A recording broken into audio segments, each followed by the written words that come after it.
The cold did not feel real at first. It felt like a fact in the abstract, something you check on your phone but do not carry in your body. Then the door closed behind us and the wind cut through the kids' pajamas, and I understood that Tubrugiev is not a number. It is a thing that happens to your skin. My mother-in-law's voice was still in my ears, but the words had already dissolved into something shapless and loud. Ashley needs the room. Ashley, 21, needing a bedroom for a party that would not start for another 6 hours. My children, 6 and 9, standing on the porch in socks because I had only had time to grab them and their coats and nothing else. I did not yell. I have never yelled at her. That was the first thought that surfaced. Absurdly, I have never once yelled at this woman. I have apologized for her. I have explained her to my husband in softer terms than she deserved. I have treated her cruelty as a language barrier I simply had not yet learned to translate. The car's heater took 6 minutes to blow warm. I counted. The kids asked where we were going. I said, Grandma's, meaning my mother, 500 miles away. They did not cry, which was worse. They had learned, somehow, not to be surprised. I called my mother at a rest stop. She answered on the second ring, which meant she had been awake, which meant she had been worrying about something she could not name. I told her we needed to come. She said, come. She did not ask why. My husband's calls came 3 hours later.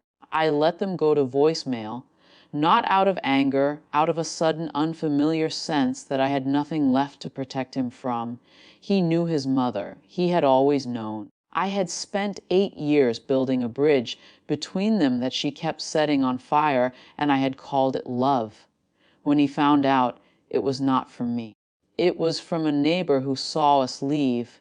He drove to his mother's house the next morning, and she was there with her coffee and her decorations and her shrug. He asked where the kids slept. She said they went to her mother's, as if this were a minor scheduling issue, a small inconvenience blown out of proportion by my dramatics. He left without drinking the coffee. I was not there to see it, but I know this because she called me afterward to tell me he had been short with her, and perhaps I could speak to him about his tone. As if I were still the interpreter.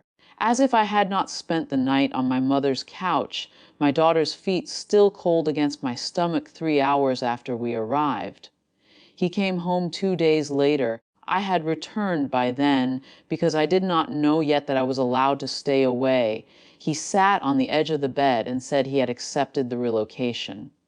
He did not ask. He said it the way you say the water is boiling, a thing already in motion, no longer a question. I asked what his mother said. He said he had not told her yet. Then he said he would tell her and I would not need to be there for it. That was when I understood. Not that he was leaving her, but that I had been protecting him from seeing her clearly, and he had let me, and somewhere along the way we had confused my exhaustion with devotion. I had made myself the barrier so he would not have to feel the wind. And now he had felt it, just once on his children's behalf, and the barrier was gone. He made the call on a Tuesday. I was in the kitchen unpacking a box of things we had decided not to keep. He put it on speaker, not for me, but because the agent was on the line and needed to confirm the dates. His mother asked if we had thought this through.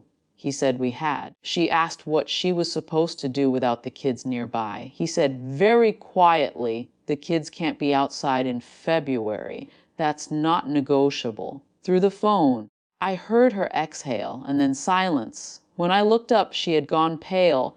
I could see it without seeing her, the way the color leaves a face when the story you have been telling yourself finally collapses. She had always believed my husband was an extension of her, a branch that would bend back toward the trunk no matter how far it stretched. She had not realized I was the one holding it in place. Now I was letting go. The boxes are half packed. My husband sleeps on the couch most nights because he is working double shifts to cover the move. The house is quiet in that hollow way that means something has already left.